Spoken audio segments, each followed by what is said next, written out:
सब लोग मिलकर बोले और तू राह बनाता, और तू राह बनाता, चमत्कार करता, आगे निभाता, अंधकार हटाता, ऐसा खुदा। आइए एक बार फिर से उसे बोले और तू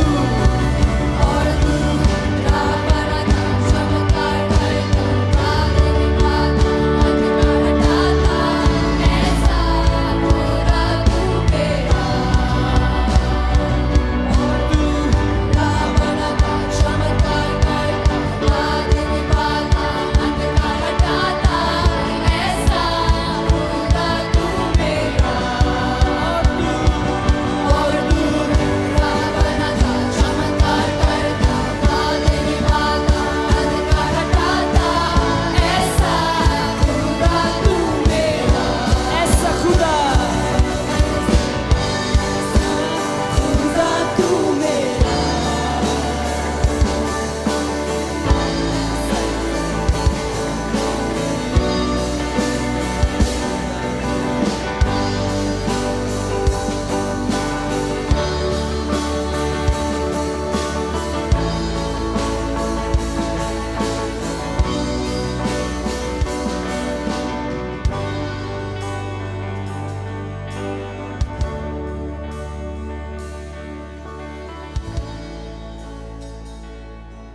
सबको जय मसीह की।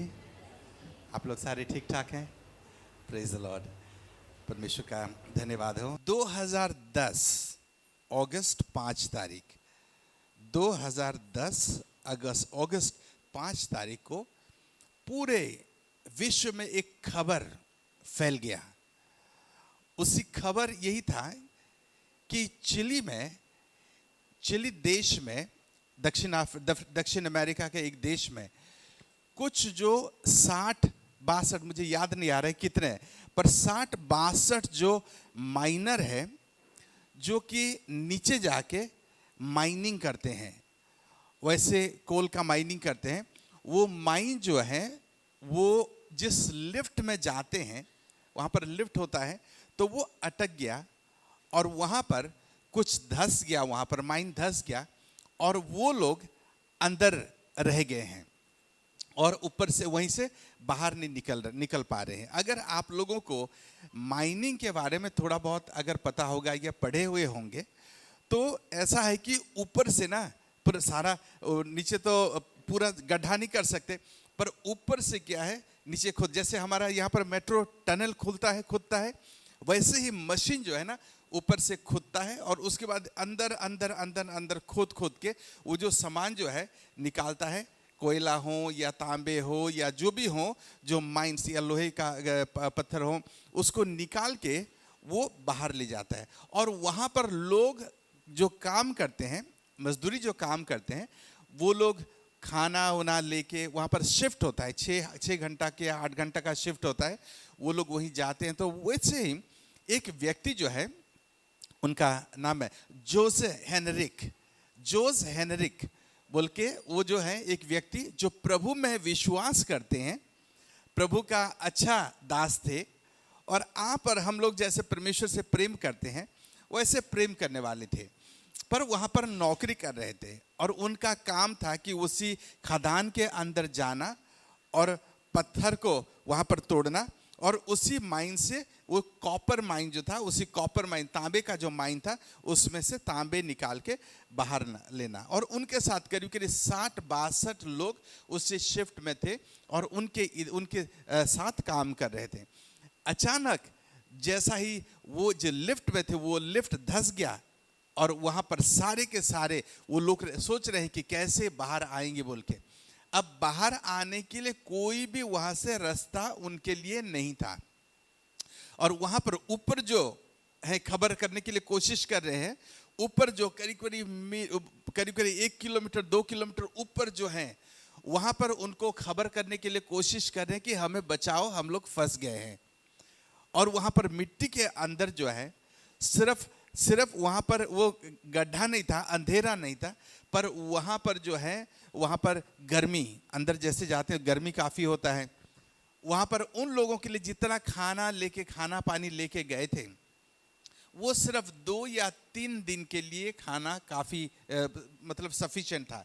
वहां पर पानी भी पीने के लिए नहीं था और ऐसे परिस्थिति में वो लोग फंस गए और वहां से ऊपर से लोग कोशिश कर रहे हैं कि उनको निकालने के लिए। एक दिन चला गया, पूरे दुनिया में खबर आया कि ऐसा ही जो लोग हैं माइंस में काम करने वाले, वो लोग फंस गए हैं। वहां पर फिर दूसरा दिन उन्होंने कोशिश की, तीसरे दिन कोशिश की, पर उन लोगों के पास, उसी देश के पास इतना तकनीकी नहीं था कि जिसको इस्तेमाल करके उन लोगों को निकालें। उसके बाद वो लोग अमेरिका में या यूरोप में उन्होंने बोले कि हमें मदद चाहिए क्योंकि हमारे 60-65 लोग वहां पर फंस गए हैं। वहां पर लोगों ने मदद की, पर तब तक जब तक मदद आए वहां पर महीना भर हो गया था और उनके पास ना खाना है, ना पानी है, ना उनका कोई भी बातें जो है, कोई भी जो मैसेज है वो बाहर आ रहा है, ना यहीं के ऊपर वाले जो है ना, जो बाहर खड़े हुए हैं, उन लोगों का मैसेज आ रहा है। इनके परिवार, जोश का परिवार, इन लोगों को सोचिए कि क्या हो रहा होगा। 1 दिन 2 दिन 1 हफ्ता नहीं, महीना हो गया है और वहाँ पर खाना पीना कुछ भी नहीं है और वहाँ पर वो जीवित है बोल के वहाँ पर कुछ अता पता नहीं है। वो लोग वहाँ पर फंस गए। पूरे विश्व भर के लोगों ने बोले कि अब इन लोगों का वहाँ पर तो मर गए होंगे। गर्मी में वहाँ पर रोशनी भी नहीं है, वहाँ पर खाने पीने का नहीं है, और वो लोग वहीं पे फंस के ऑक्सीजन की कमी से वो लोग मर गए होंगे सारे। और परिवार वाले सारे रोना धोना वहाँ पर शुरू कर दिए। अचानक एक लिफ्ट वहाँ पर चला, पर वहाँ पर सिर्फ एक ही जना जा सकता है। एक लिफ्ट में वहाँ पर उन्होंने एक जना के साथ एक चिट्ठी लिखे, वहाँ पर कागज टुकड़ा कहीं से मिला, वहीं लिखे कि हम लोग ठीक ठाक हैं। एक जना का बचाव हुआ और उस जना का परिस्थिति बहुत खराब था। उसके बाद करीब 40 या 42 दिन के बाद उन लोगों को वो खबर में, मतलब लोग आए ऊपर से नई तकनीकी के साथ और उन लोगों को बाहर निकाले। बाहर जब निकाले उन लोगों का हालत बहुत खराब था, उन लोगों का खाने पीने का, पर सारे के सारे जीवित थे, सारे के सारे वहाँ पर बचे हुए थे और एक दूसरे को प्रोत्साहन दे रहे थे। और खास करके यही व्यक्ति जो जोस हेनरिक जिसका नाम था, वो वहाँ पर, क्योंकि वो प्रभु के ऊपर भरोसा करते थे, वो बोलते थे कि कोई बात नहीं, परमेश्वर हमारा साथ है। और वहाँ पर परमेश्वर के वचन को देके, परमेश्वर का दिलासा देके, परमेश्वर में उन लोगों को प्रोत्साहित करके उन्होंने करीब 40 से ज़्यादा दिन तक वहाँ पर गुजार दिया और उन लोगों को जिंदा रखा, वो हौसला दिला के। और वो लोग अपने लोगों को, जो अपना टीम मेंबर थे, उनको बाहर लेके आए। उन्होंने वहाँ पर जब आए, एक पास्टर है जो अल्फा करते हैं, हम लोग अल्फा यहाँ पर चलाते हैं, जिन्होंने लिखा हुआ है, उनका जो लेखक को उनके साथ इंटरव्यू हुआ। इंग्लैंड में आए वो, और उन्होंने बोले कि तुम कैसे इतने दिन तक वहाँ पर खादन के अंदर फंस गए वहाँ पर जिंदा कैसे रहे। और उन्होंने बोला क्योंकि मेरा प्रभु मेरे साथ था, यीशु मसीह मेरा साथ था, और मेरा भरोसा वही था कि परमेश्वर मुझे बचाएगा। और उन्होंने एक वचन उन्होंने वहाँ पर बोला, भजन संगीता उसका 18 अध्याय उसकी 17 से 19 पद। यहाँ पर उन्होंने बोले कि प्रभु यीशु परमेश्वर ने मुझे मेरे शत्रु से मुझे छुटकारा दिया। और उन्होंने बोला कि मैं जो फंस गया था वहाँ से मुझे निकाल के चौड़े स्थान पर मुझे स्थापित किया। यहाँ पर ये दाऊद ये बात लिख रहा है, दाऊद ये बात लिख रहे हैं कि परमेश्वर उनको कैसे छुड़ाया, और जब फंसे हुए थे उसमें से निकाल के कैसे उनको एक चौड़ा स्थान पर उनको खड़ा किया। वो उनके शत्रु जो बलवंत थे उनसे छुड़ाया, और जो घृणा कर रहे थे उनसे घृणा कर रहे थे। वहाँ पर देखें कि जोसे हेनरिक जो वहाँ पर फंसे हुए थे, वहाँ पर उनका शत्रु कौन था? शैतान। चोरी करने के लिए, नाश करने के लिए और घात करने के लिए आता है। वो हमारा चाहता है कि पूरी तरह से हमारा पूरे नुकसान कर दें, पूरी तरह से हमें खत्म कर दें। उसका काम वही है। मैं अभी जब जा रहा था, अभी कल रात को मैं पंजाब से आया, तो वहाँ पर जा रहा था तो मैं कुछ बच्चों से, कुछ लोगों से बात कर रहा था। उन्होंने बोला कि शैतान हमारे खिलाफ क्यों है, हमने उसका क्या बिगाड़ा है ना। हम लोग अगर किसी का दुश्मन है, हम किसी के खिलाफ अगर हुए हैं तो वो हमारे खिलाफ आएगा। पर आप लोग तो शैतान का कुछ नहीं बिगाड़े ना, आप लोग तो शैतान के खिलाफ तो कुछ काम नहीं किए। तो शैतान आपके खिलाफ क्यों आता है? आपका चोरी करना क्यों चाहता है? आपका नाश करना और आपको खत्म करना क्यों चाहता है? उसमें उसको फायदा क्या है आपका नुकसान करके? हम लोग कई बार यही सोचते हैं। तो अगर किसी का बिगाड़े हुए होते तो वो नुकसान करता तो हम लोग समझ पाते। वैसे आराम से जा रहे हो, आराम से रह रहे हो, और अचानक कोई शत्रु आएगा, कोई आएगा और आपको मार देगा। तो दुश्मनी तो है भी नहीं भाई, कोई तो कारण होगा, कारण तो बताओ। ऐसा दिल में कभी हो रहा होगा, शैतान मेरे खिलाफ क्यों है? सवाल कभी आया हुआ होगा आपके जीवन में। मैं उन लोगों को बता रहा था, क्या शैतान हमारा दुश्मन है? शैतान हमारा दुश्मन नहीं है, ना हम उसका दुश्मन है। हम शैतान का, ना शैतान हमारा दुश्मन है। प्रभु यीशु, किसी ने बोला, मुझे बोला कि आप यीशु मसीह ने तो बोला अपनी शत्रु से प्रेम रखो। हमारा शत्रु जो है शैतान है, सो उससे हमें प्रेम रखना चाहिए कि नहीं? मैंने बोला शैतान हमारा कभी शत्रु था ही नहीं, ना शत्रु है, हमारा शत्रु नहीं है, पर वो यीशु मसीह का शत्रु है। आप देखिए यहां पर आपकी बेटी है ना, बेटी है ना, वो आपकी बेटी बैठी हुई है वहां पर, अरुणा और आनंद साहब, उनकी बेटी, बहुत खूबसूरत बेटी वहां पर गॉगल्स पहने के बैठी हुई है, बहुत बहुत बढ़िया लग रही है ना, स्मार्ट लग रही है, वहां पर बैठी हुई है। मेरा दुश्मनी आनंद साहब के साथ अगर है, पर मैं जानता हूं कि आनंद साहब मेरे से मजबूत है, और मैं उनके खिलाफ आऊंगा तो मुझे वो शारीरिक रीति से मुझे उठा के पटक देंगे, मुझे ये पता है। मैं अरुणा के खिलाफ तो आ ही नहीं सकता हूं, चुर-चुर कर देंगे मुझे। पर मैं जानता हूं इन लोगों के खिलाफ मैं लड़ नहीं सकता हूं, और लड़ने का मेरा हिम्मत भी नहीं है। तो मैं क्या करूंगा, उनको दुख पहुंचाने के लिए, उनके खिलाफ होने के लिए और उनको कष्ट देने के लिए मैं तो उनका नुकसान नहीं कर सकता हूं, पर उनको क्या करूंगा, धीरे से देखता रहूंगा। और बच्ची जब थोड़ा सा इधर आए, इधर से थोड़ा सा खिसकी या ऊपर गई या बाथरूम में गई या किचन में गई, मैंने जब भी उसको अकेला देखा ना, उसको थप्पड़ मार दूंगा, उसको नुकसान करूंगा, उसको कान पकड़ के हिला दूंगा, उसका बाल नोच दूंगा, उसको कष्ट दूंगा। तो आपको क्या लगता है कि वो बच्ची को ज्यादा दुख होगा या माँ बाप को ज्यादा दुख होगा? है ना?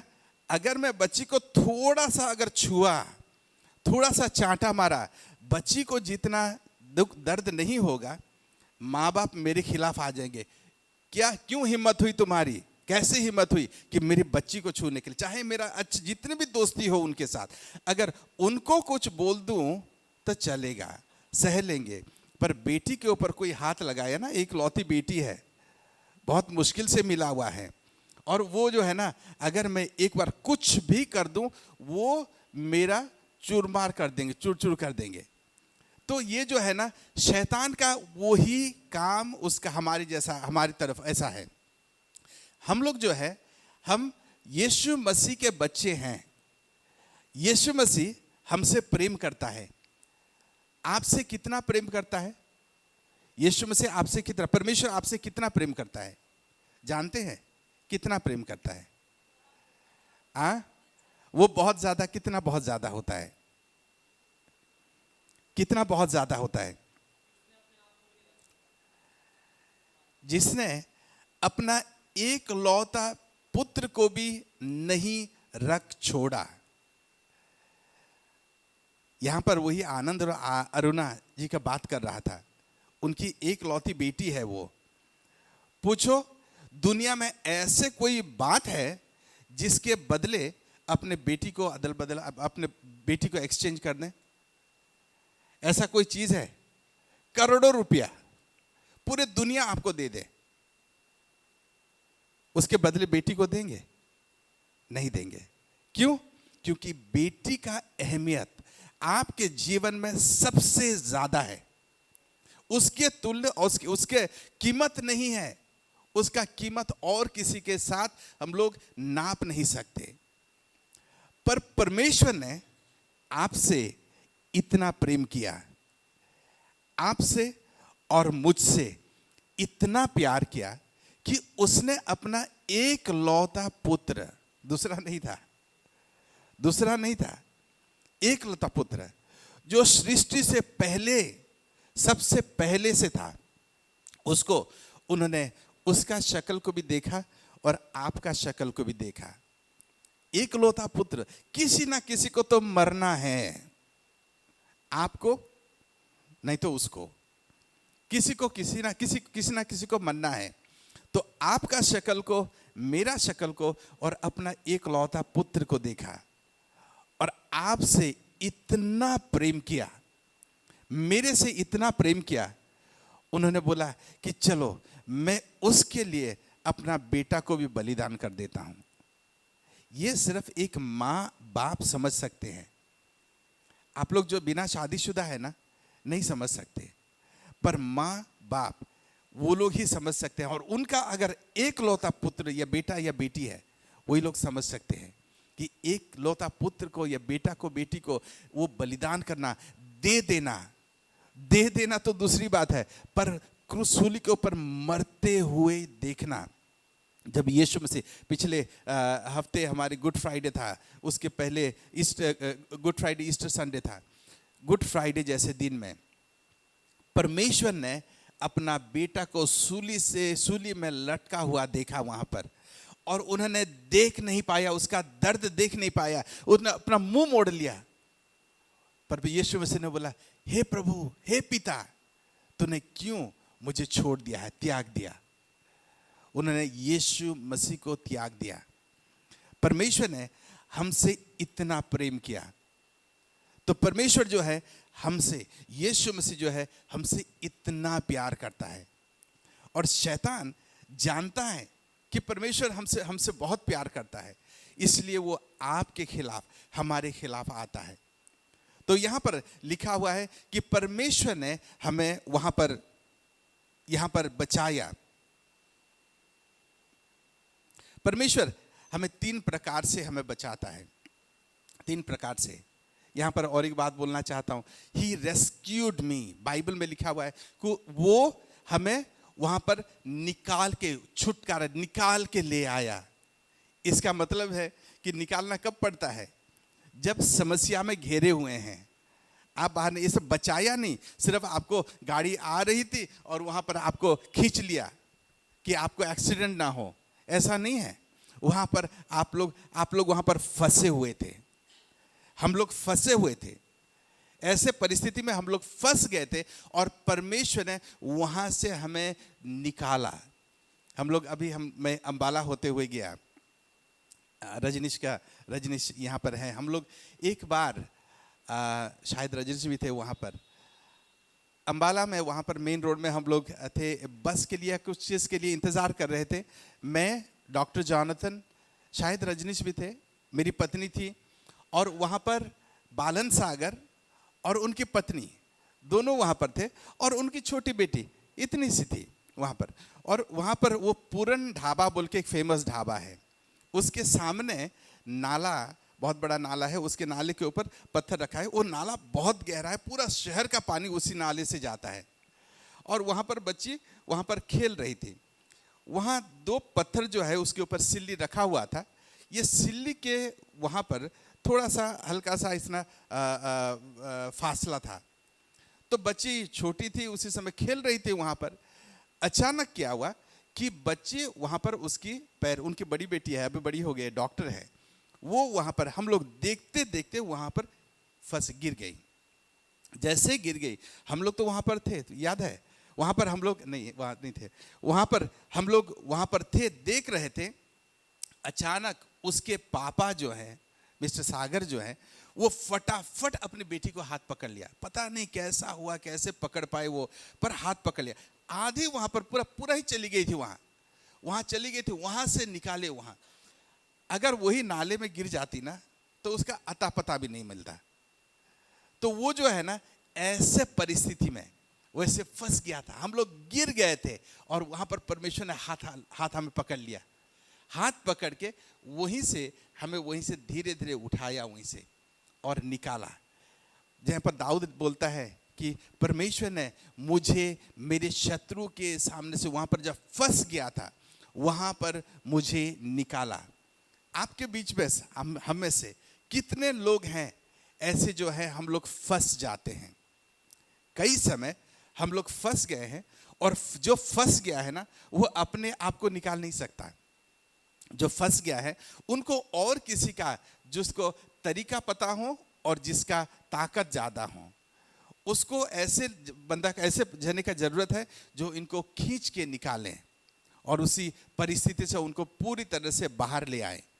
वैसे दाऊद बोल रहा है कि मेरे शत्रु जब थे और मैं फंस गया था उनके बीच में, वहाँ पर उन लोगों से, और कैसे थे वो लोग, जान लेना चाहते थे, दाऊद जो राजा था उनका जान लेना चाहते, जान से मार देना चाहते थे, पूरी तरह से नामो निशाना मिटा देना चाहते थे। दाऊद बोल रहा है कि ऐसे परिस्थिति में मेरा परमेश्वर मुझे निकाला और मुझे उद्धार किया। परमेश्वर ने हमें 3 प्रकार की उद्धार ये करता है, निकालता है हमें। परमेश्वर हमारे शत्रु के ऊपर हमें जय देता है, हमें निकाल के हमारे शत्रु के ऊपर हमें जय देता है। 1 नंबर, आपका शत्रु कौन है? हमारा सबसे बड़ा शत्रु जो है ना, हम उसका शत्रु नहीं है, हमारा सबसे बड़ा शत्रु है शैतान। मैं जो बोल रहा था अभी, शैतान आपका और हमारा सबसे बड़ा शत्रु है, क्योंकि वो यीशु मसीह का, हमारा पिता का शत्रु है। तो वो हमारा नुकसान करना चाहता है, हर समय हमें परेशानी में डालना चाहता है, हर समय हमें खतरे में डालना चाहता है, हमारा जान तक ले लेना चाहता है। परमेश्वर जो है, परमेश्वर हमें उसके ऊपर जय देता है। हमारे जो शत्रु है, शैतान है, उसके ऊपर जय देना चाहता है। Hallelujah, hallelujah. जय कैसा है ना? जय अगर जयवंत होंगे तो कैसा होंगे? जयवंत होंगे तो अच्छा लगेगा, है ना? पूरी तरह से आपको खुश लगेगा, सेफ लगेगा, क्योंकि कोई जान लेना चाहता है और आप बच के, आपको कोई किसी ने बचा लिया और अलग जगह पे ले आया और आपको अच्छी जगह पे रखा, सेफ जगह पे रखा, दरवाजा कुंडी बंद करके रखा वहां पर, ताकि शत्रु का, शैतान का आपके ऊपर हमला और ना हो। परमेश्वर हमारे शत्रु के ऊपर हमें विजय देता है। दूसरा जो है, वो हमारे खिलाफ बोलने वालों के ऊपर विजय देता है। आप सोचो कि मानसिक रीति से आपको कितना मार पड़ता है। हर दिन आपको मार पड़ता है, हर समय में आपको मार पड़ सकता है। वहां पर अगर आप देखेंगे, कोई, अगर आप लोगों ने सुना होगा, आपके जो पड़ोसी हैं, कोई पड़ोसी ताना मारता है बोल के आपने सुना है ना? ताने मारते हैं। ताने जो मारते हैं, कैसे मारते हैं? वो क्या हमारे यहाँ लगता है? ताना जो है ना, यही नहीं लगता है, ताना यही लगता है। और वो जो है ना, चोट देते हैं लोग, वो कई बार बार बार लोग चोट देते हैं। शायद आपका पति, अगर आप शादीशुदा हैं, आपके पति लोगों के सामने, अगर दूसरों के सामने बेइज्जती कर दे, कैसा लगता है? कैसा लगेगा आपको? पूरे लोगों के सामने, उनके दोस्तों के सामने अगर आपकी पति बेइज्जती कर दें तो कैसा लगेगा? दुख लगेगा। आपका पत्नी लोगों के सामने आपके खिलाफ बोलेगी तो कैसा लगेगा? बुरा लगेगा, बहुत दुख पहुंचेगा आपको।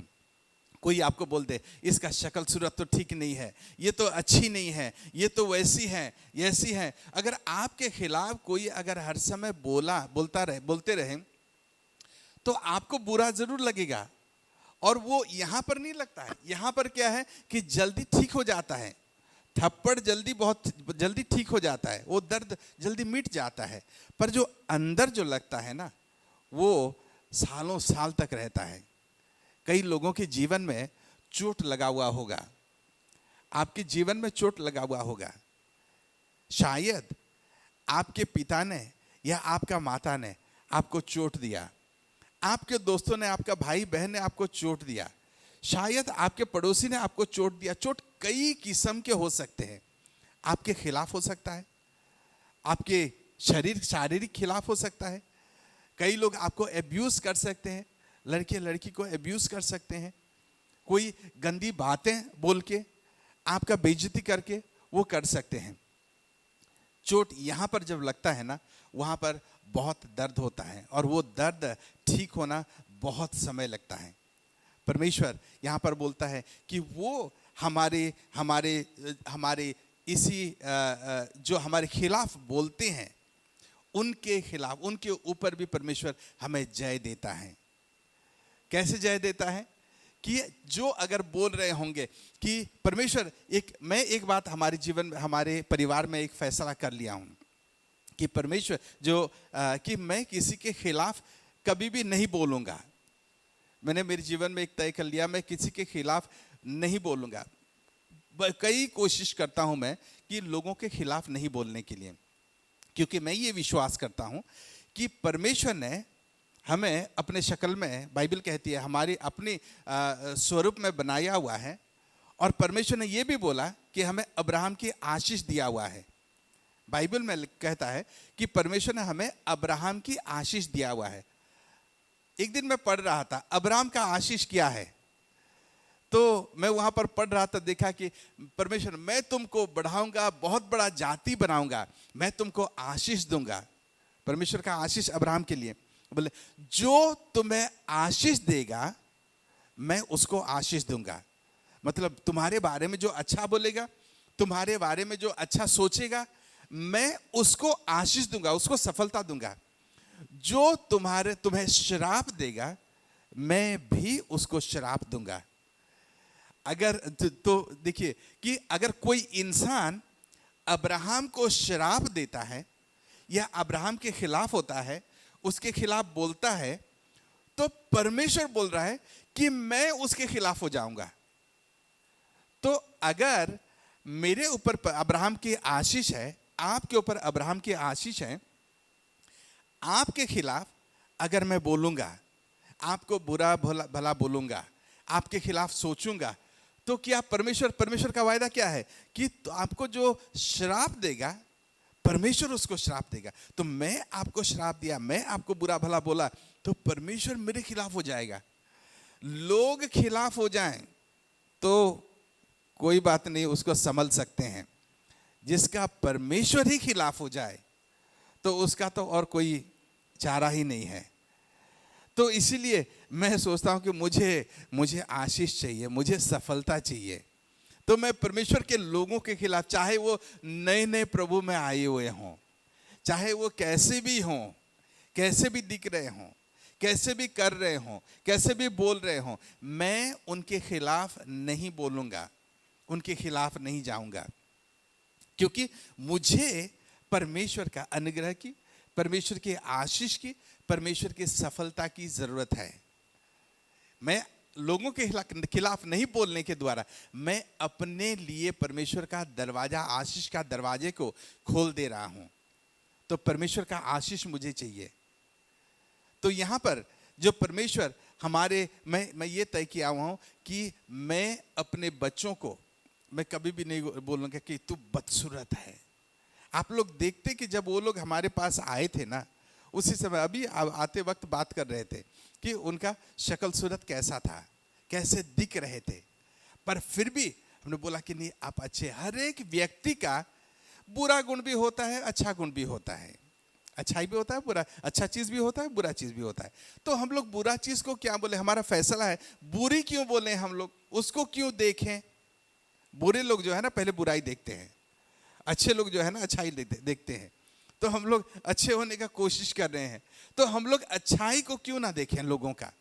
हर समय लोगों का क्या क्या अच्छाई है, पहले तो अच्छाई को देखें और उनका अच्छाई को बोलें। मेरा एक सिद्धांत है कि मैं जब लोगों को बोलता हूं कि कई लोगों के बीच में मैं लोगों को प्रशंसा करता हूं, लोगों को बोलता हूं आप बहुत अच्छे हो, उनका प्रशंसा करता हूं, उनका अच्छा बोलता हूं। अगर उनके पास कोई भी कमी है, कोई भी खामियां है, तो मैं उनको अलग कमरे में ले जाता हूं, अलग, और बोलता हूं कि इसको अगर ठीक कर दोगे तो अच्छा रहेगा, ये जो है इसको ठीक करेंगे तो अच्छा रहेगा। क्योंकि उनका वही उसको ठीक कर सकते हैं, या तो परमेश्वर ने तो वही ठीक कर सकते हैं। तो हम उनसे बोलें, अगर उनका अच्छाई या भलाई सोचते हैं, और उनसे बोल के उनको उसको सुधारने की कोशिश करें। लोगों के सामने ही तारीफ करना और अकेले में लोगों को सुधारना, ये बहुत जरूरी है। ठीक है, तो परमेश्वर ने हमें हमारे जो खिलाफ बोलते हैं उनसे, उनके ऊपर हमें जय देता है। परमेश्वर चाहे लोग कितने भी अच्छे बोलें, कितने भी बुरे बोलें, परमेश्वर आके हमें अच्छा बोलता है, हमें प्रेम करता है, बोलता है देखो तू अगर कुछ नहीं होती, क्या मैं अपना इकलौता पुत्र तेरे लिए दे देता। कुछ ना कुछ तो होगा, चाहे कैसे भी दिखे, कैसे भी हो, मैं तुझसे इतना प्रेम करता हूं। अगर स्वर्ग और पृथ्वी के मालिक अगर हमसे प्रेम करता है तो हमें और क्या, किस बात की जरूरत है। परमेश्वर हमें आशीष देता है, हमारे दुश्मनों के खिलाफ, हमारे दुश्मन के ऊपर जय देता है, हमारे बुरे बोलने के लोगों के ऊपर हमें जय देता है। और तीसरी बात है कि हमारे जो टेम्पटेशन, परीक्षाएं के ऊपर हमें जय देता है। परमेश्वर हमारे जीवन में कई सारे परीक्षाएं हैं, हर एक के जीवन में। 3 बातें कि किसी कोई बोलते हैं कि अपने आप को 3G से बचाओ, 3G से बचाओ। 3G क्या होता है? 3G होता है ना, 4G, अभी हम लोग 4G फोन इस्तेमाल कर रहे हैं, उसके बाद 5G आने आ रहा है, पर उससे पहले से ही वो 3G से बचने के लिए बोला हुआ है। 3G क्या होता है? ग्लोरी, गर्ल और गोल्ड।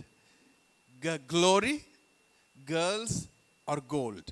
सिर्फ गर्ल्स नहीं है, पर ये बोलने के लिए कि जो ग्लोरी, जो अहंकार, अपने अंदर जो अहंकार है, प्राइड जो है, प्राइड ऑफ लाइफ, उससे हमें बचना चाहिए। वो हमारे लिए एक टेम्पटेशन है। कोई आके बोलेगा कि तू बहुत खूबसूरत है, और आप अगर खूबसूरत है ना, तो उसके बाद आप किसी को भी कुछ नहीं समझेंगे, आप सबको नीचा दिखाएंगे, आप बहुत अपने आप को बहुत ऊंचे, बहुत कई तोप समझेंगे। अगर किसी भी बात, अगर आपके अंदर घमंड आ गया, गर्व आ गया, तो आप दूसरों को और दूसरों को समझेंगे ही नहीं। तो इसीलिए हमें बहुत जरूरी है कि हमारी घमंड एक टेम्पटेशन है, एक परीक्षा है। जो गोल्ड है, धन, कई लोग धन के पीछे जाते हैं, धन के पीछे हर समय वो टेम्पटेशन है, और थोड़ा सा पैसे कमाऊं, और थोड़ा सा मुझे मिल जाए। आपको कभी लगा है कि पैसा आपके पास काफी है बोल के? ऐसा किसी को लगता है? मुझे 250, मेरा पहला तनख्वाह जो 250 रुपया इसी शहर में, मैंने सोचा कि बस मैं हिसाब लगाया, उसी समय अकेला था, तो हिसाब लगाया कि इतना किराया देना है, इतना, उसी समय की बात है, किराया देना नहीं पड़ता था, खाने के लिए इतना हो जाएगा, बस के लिए, बस का टिकट 50 पैसा था, तो उसी समय बस का किराया हो जाएगा और खाने के लिए थोड़ा सा पैसा हो जाएगा, तो उसके बाद मुझे और कोई ज़रूरत नहीं है।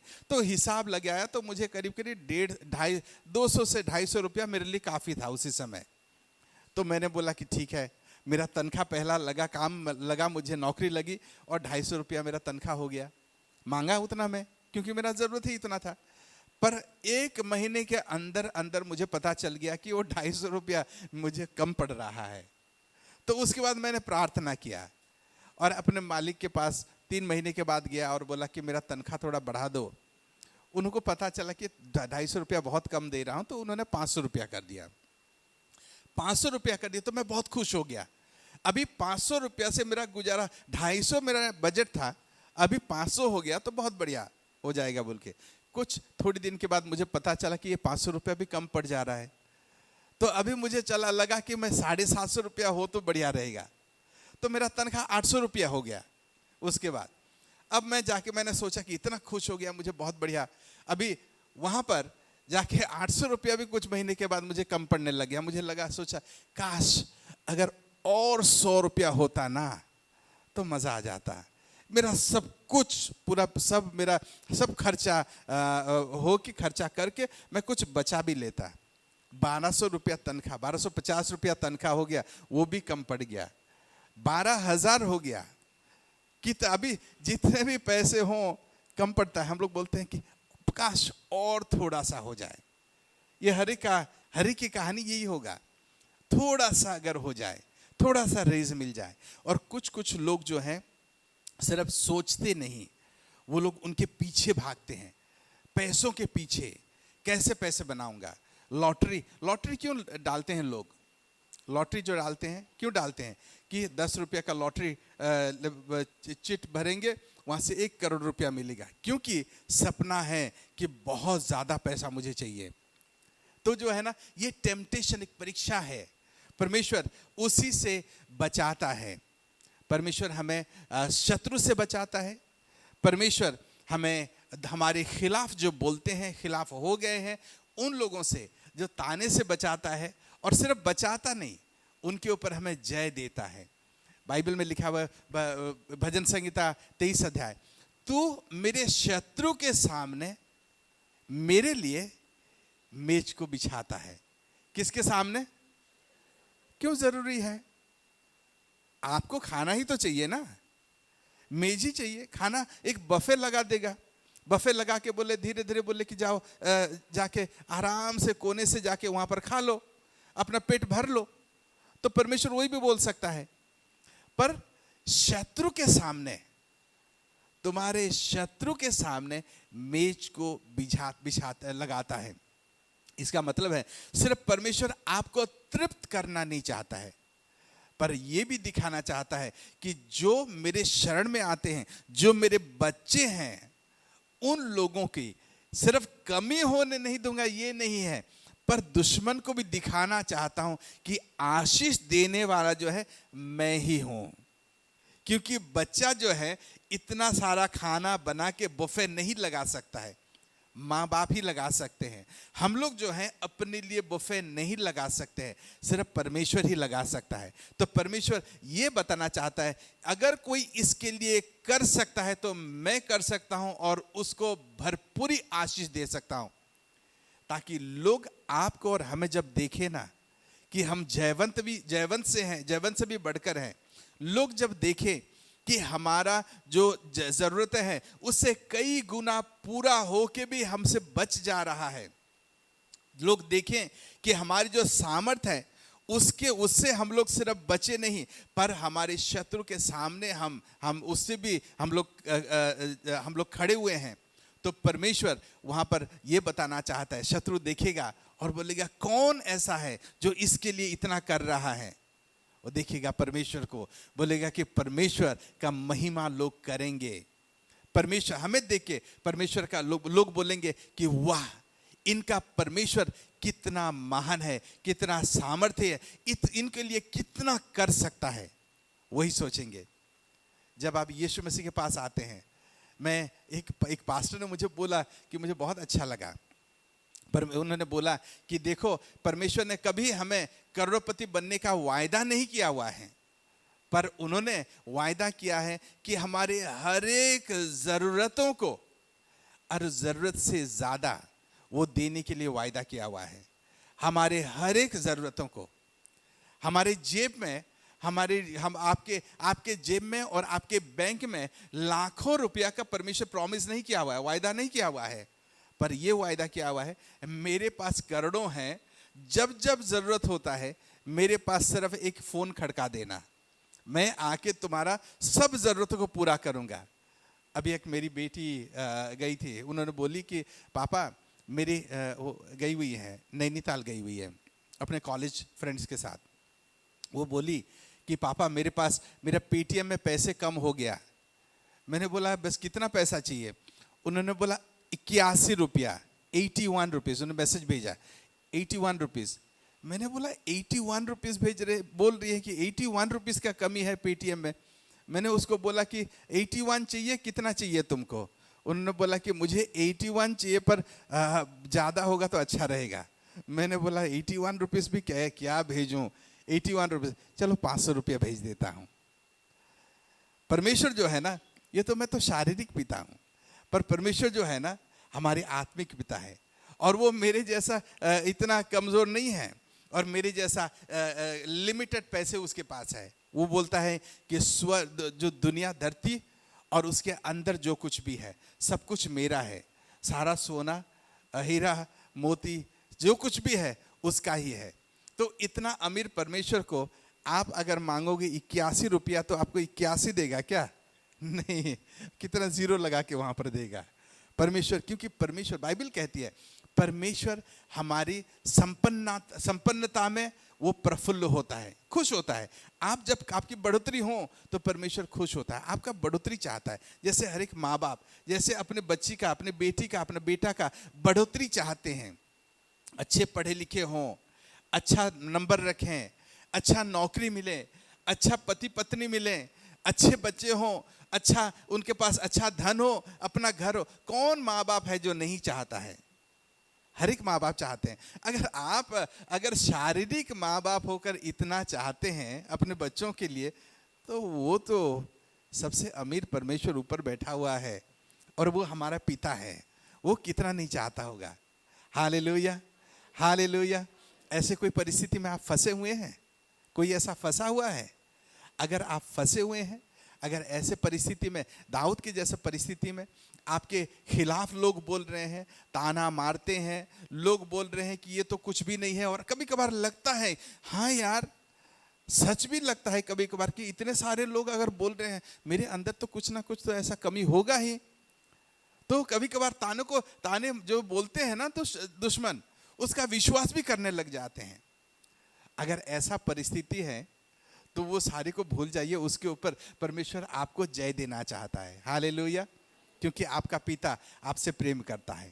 थोड़ी देर के लिए हम लोग अपने आंखों को बंद करें और ऐसा कोई बात है जिससे आपको जय पाने की जरूरत है।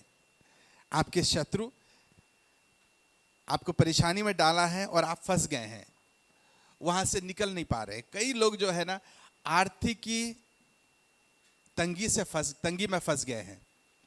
कई लोग लोन में फंस गए हैं। आप लोन, आपके पास इतना है, आप लोन चुका नहीं पा रहे हैं। आंखों को बंद करें।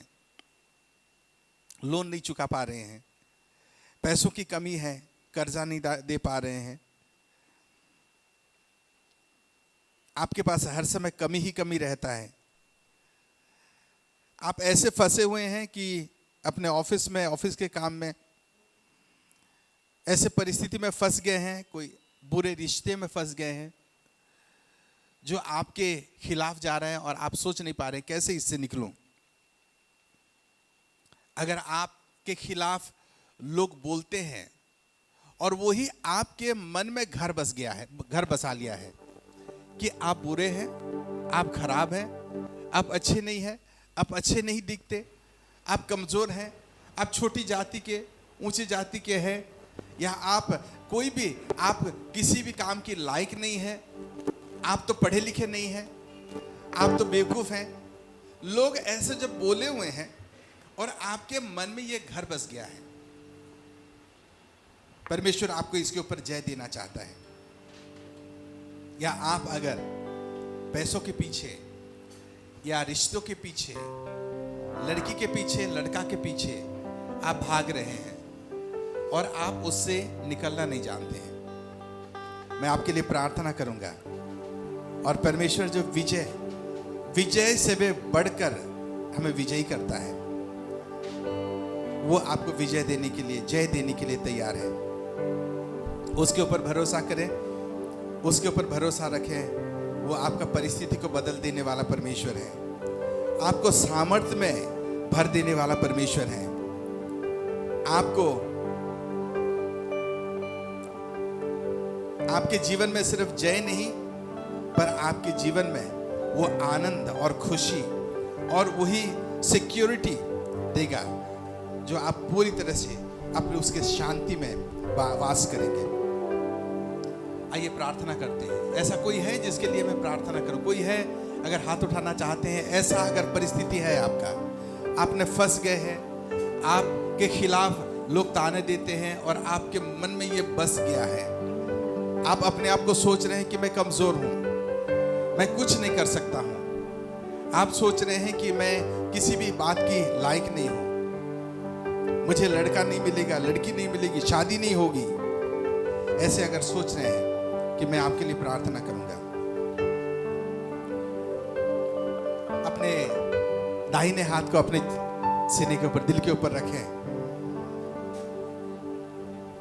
आंखें बंद करके यीशु मसीह से बोले, यीशु मसीह आप दाऊद को जैसे जयवंत कराया, दाऊद को जैसे जय दिया और उसके ऊंचे स्थान में स्थापना किया, वही परमेश्वर आप हैं और आप मेरे लिए भी वही कर सकते हैं, क्योंकि मैं जानता हूं कि आप मुझसे प्रेम करते हैं। और इसी वक्त मैं जिसमें फंस गया हूं आपके हाथ में देता हूं, आपको पुकारता हूं, मुझे छुड़ाइए, मुझे अपने सिक्योरिटी दे, ये दिलासा दे परमेश्वर कि आप मेरे साथ हैं।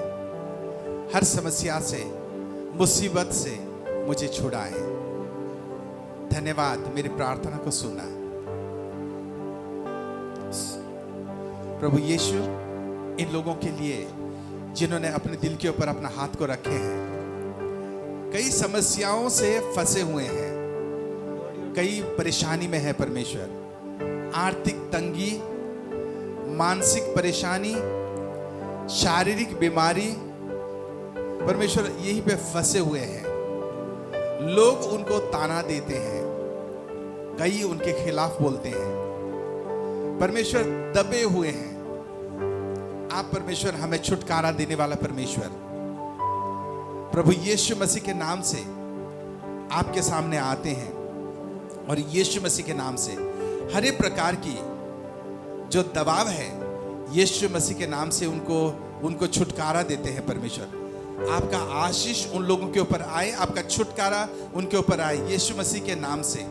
आपका वचन इन लोगों के जीवन में पूरा हो जाए परमेश्वर, और आपका शांति उनके ऊपर आए। जैसे वो लोग महसूस करेंगे आप उनके शत्रुओं के सामने उनके लिए मेज बिछाते हैं परमेश्वर, उनको हर अच्छी चीज़ों में उनको तृप्त करें परमेश्वर, उनका ज़रूरतों को पूरा करें और उनको छुटकारा दें। धन्यवाद देते हैं परमेश्वर, ये प्रार्थना यीशु मसीह के नाम से मांगते हैं। आमीन आमीन आमीन, हालेलुया।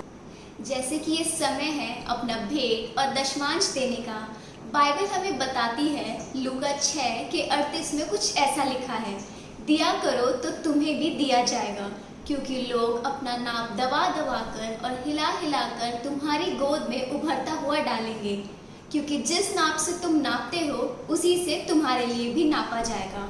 तो आप स्क्रीन पर दिए गए GNC मेन अकाउंट पर अपना दान और दशमांश हमें भेज सकते हैं, और स्क्रीन पर दिए गए नंबर पर हमें उसका स्क्रीनशॉट लेकर हमें व्हाट्सएप कर सकते हैं। सबको जय मसीह की।